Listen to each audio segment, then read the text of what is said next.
बहुत ज़्यादा time waste कर दिया है और अब डर लग रहा है। I got you.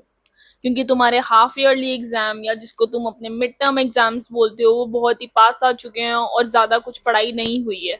और अब ये नहीं समझ में आ रहा है कि ऐसे क्या पढ़ें और कैसे पढ़ें जिसकी वजह से हम अच्छा स्कोर कर सकें, right? So hello everyone, I am Ajuni Sian.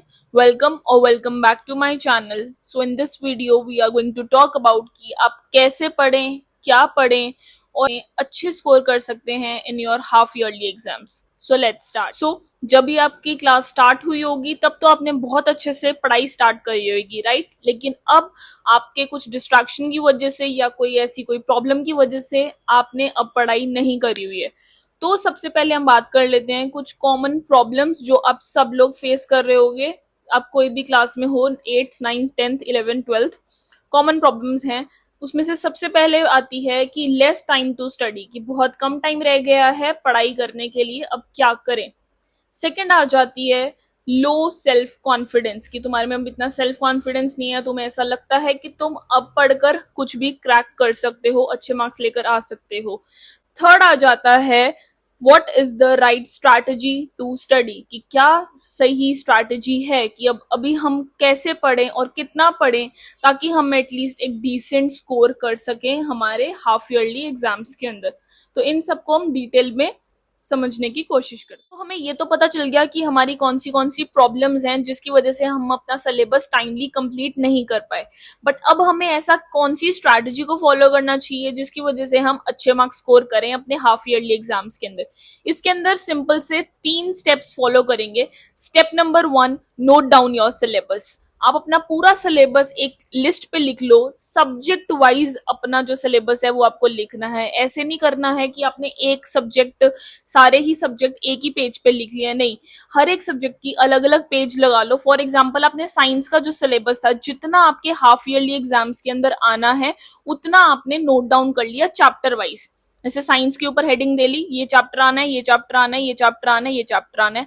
उस सबसे नीचे आपने लिख लेना है कि how many days are left.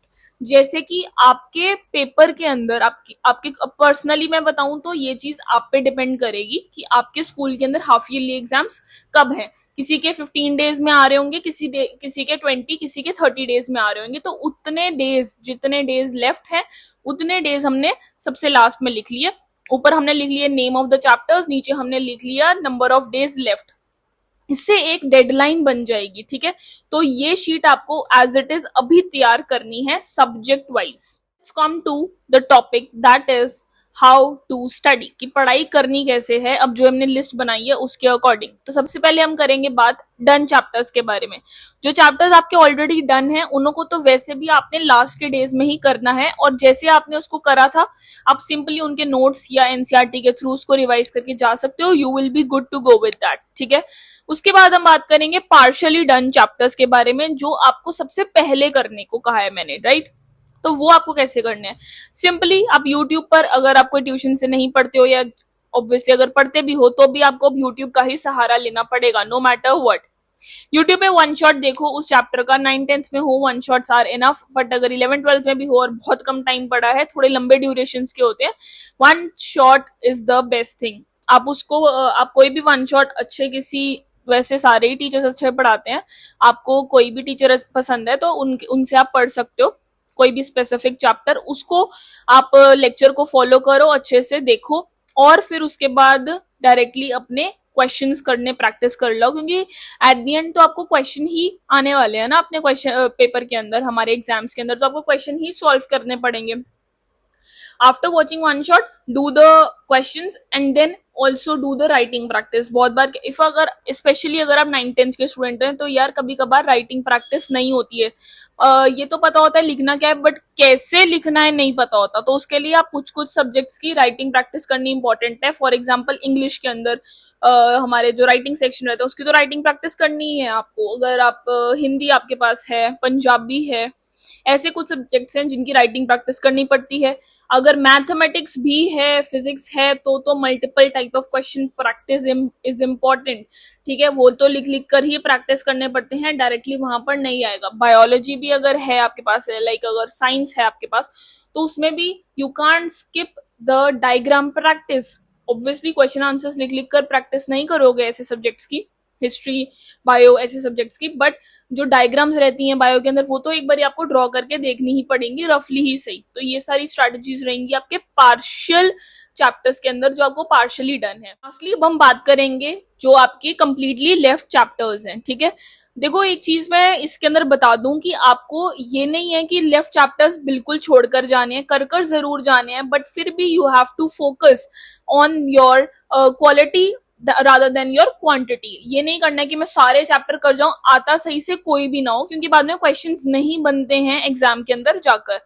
जो आपके लेफ्ट चैप्टर्स हैं उनको आपको करना कैसे है, थ्रू वन शॉट। आप पहले उनकी अच्छे से समझ सकते हो उनको, कि आपके आइडिया लग जाएगा आपको कि उन चैप्टर्स के अंदर है क्या। Then you can go for the question practice.